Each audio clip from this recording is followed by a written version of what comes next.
Hi hello, সবাইকে স্বাগতম এবং সালাম। আমি কথা বলবো তুফানের বক্স অফিস কালেকশন নিয়ে। যদিও এটার নির্দিষ্ট কোনো কালেকশন বা সংখ্যা কেউ বলতে পারবে না, কেউ বলা সম্ভব না। ইভেন এই মুভির পরিচালক বলেন বা প্রযোজক বলেন, তারাও তাদের কাছে এটার নির্দিষ্ট একটা সংখ্যা আপনি জানতে পারবেন না যেটা অ্যাকুরেট। তবে অনেকের জানার আগ্রহ বেশি বা জানতে চান, এই জন্য অনলাইন নিউজ পোর্টাল বা ফেসবুকে, ইউটিউবে অনেক জায়গায় অনেককে অনেক টাইপ কথা বলে বা একটা সংখ্যা বলে। অ্যাকচুয়ালি এটা আসলে অ্যাকুরেট না, বিকজ তারা একটা ভিউজের জন্য তারা এই ভিডিওগুলো বানায়। বাংলাদেশে এই সিস্টেমটা এখন পর্যন্ত চালু হয়নি, যেখানে আপনাকে কোনো একটা মুভির বক্স অফিস কালেকশনটা একুরেটলি দিবে। আপনারা খুব ভালো করেই জানেন যে বাংলাদেশে ই টিকেটের যে সিস্টেমটা, এই সিস্টেমটা নাই, ই টিকেটিং সিস্টেমটা নাই। যার কারণে এটার অ্যাকুরেট যে রেজাল্টটা, বক্স অফিসের যে কালেকশনটা, এটা আসলে বলা যায় না।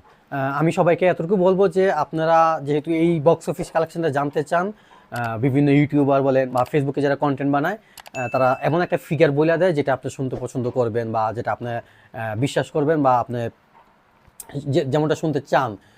এটা জাস্ট সস্তা একটা ভিউজ কামানোর জন্য যেটা তারা করে। যেহেতু বাংলাদেশের সিঙ্গেল স্ক্রিনেই অনেক হল চলে, মাল্টিপ্লেক্স কোনো সিনেমা হল খুব বেশি একটা নাই, সেহেতু এটার একুরেট কোনো রেজাল্ট কেউই বলতে পারবে না। তবে হ্যাঁ, এত কিছুর পরেও অনেক কিছু মিলিয়ে সিঙ্গেল স্ক্রিন বলেন বা মাল্টিপ্লেক্স বলেন, অন্তত এটার উপর একটা বেস করে একটা রেজাল্ট 80 থেকে 90% একটা অ্যাকুরেট রেজাল্ট বলা যেতে পারে। তো আমি আমার জায়গা থেকে যতটুকু জানছি বা যতটুকু বুঝছি, আমি মাল্টিপ্লেক্সের যে কালেকশনটা সেটা আমি বলতে পারবো। সেটা নিয়ে আমি আজকে কথা বলবো আর কি। মাল্টিপ্লেক্সে আসলে তাদের কালেকশনটা কত দূর। আমি সিঙ্গেল স্ক্রিন নিয়ে কোনো কথা বলবো না, এটা তথ্য আমার কাছে যেহেতু নাই, কারো কাছেই নাই, সেহেতু আমি এটা নিয়ে কথা বলবো না। তো মাল্টিপ্লেক্সে ঈদের 5ম দিন পর্যন্ত তুফানের ঠিক সর্বোচ্চ কালেকশন 2,99,00,000, প্রায় 3 কোটির মতো।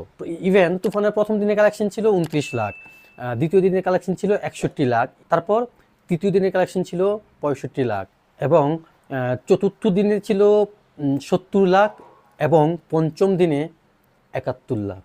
এখানে তুফানের প্রথম দিনের কালেকশন দ্বিতীয় দিনে ভেঙেছে, দ্বিতীয় দিনের কালেকশন তৃতীয় দিনে ভেঙেছে, তৃতীয় দিনের কালেকশন চতুর্থ দিনে ভেঙেছে, এবং লাস্ট চতুর্থ দিনের কালেকশন পঞ্চম দিনে যেয়ে ভেঙেছে। এখানে এমন একটা অবস্থা দাঁড়াচ্ছে, এখন তুফানের প্রতিপক্ষ তুফান নিজেই। ঈদে তুফানের পাশাপাশি আরও 5টা মুভি রিলিজ হয়েছিল, এগুলাকে সরাই দেওয়া হয়েছে, বা 2টা মুভি অলরেডি সরাই দেওয়া হয়েছে, বাকি 3টা চলতেছে, যেগুলোর কোনো হুদিস নেই, কোনো খবরই নেই তুফানের কাছে। তো এখন আপাতত মার্কেটে, বাংলাদেশ ফিল্ম ইন্ডাস্ট্রির মার্কেটে তুফানের প্রতিপক্ষ তুফান নিজেই।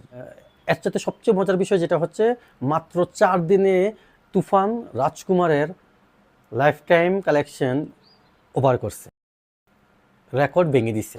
আগেই বলছি যে সাকিব খানকে যারা হেড করতো, দেখতে পারতো না, তুফান মুভির যারা ট্রেলার দেখছে, সং দেখছে, রিভিউ দেখছে, অনেকেই তার ফ্যান হয়ে গেছে।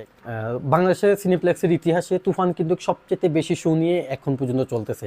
এর আগে এরকম কোনো রেকর্ড বা কোনো মুভি এরকম হাউসফুল কিংবা রাত 12টা থেকে 3টা শো পর্যন্ত কখনো চলেনি। এই প্রথমবার এই রেকর্ড তুফানের মাধ্যমেই শুরু হয়েছে। ইভেন এখন পর্যন্ত দর্শক তুফানের টিকিট পাচ্ছে না, একদিন আগে বা দুদিন আগে থেকে বুকিং দিতে হচ্ছে। এবার আপনি জাস্ট আপনার জায়গা থেকে একটু চিন্তা করেন, তুফান মুভিটা কি ক্রেজ নিয়ে আসছে, কি ক্রেজ নিয়ে যাচ্ছে।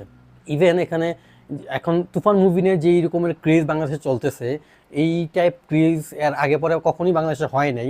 ইভেন কলকাতাতেও এরকম ক্রেজ কোনো মুভি নিয়ে হতে আমি দেখিনি, বা আপনারা অনেকেই দেখেননি। এরকম টাইপ কোনো নিউজ, হল ভাঙচুর করা, 2 দিন 3 দিন আগ থেকে টিকিট বুকিং দেওয়া, এরকম কোনো ক্রেজ কোনো মুভি নিয়ে কলকাতাতে হয়নি, যেটা তুফান করে দেখাই দিছে।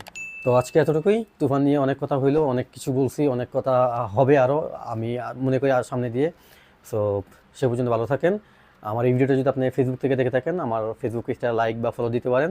আর আমার এই ভিডিওটা যদি আপনি ইউটিউব থেকে দেখে থাকেন, আমার ইউটিউব চ্যানেল সাবস্ক্রাইব করতে পারেন। এত হবে কি, আপনি আমির রায়হানকে দেখতেও পাবেন, শুনতেও পাবেন। Bye, take care, tata.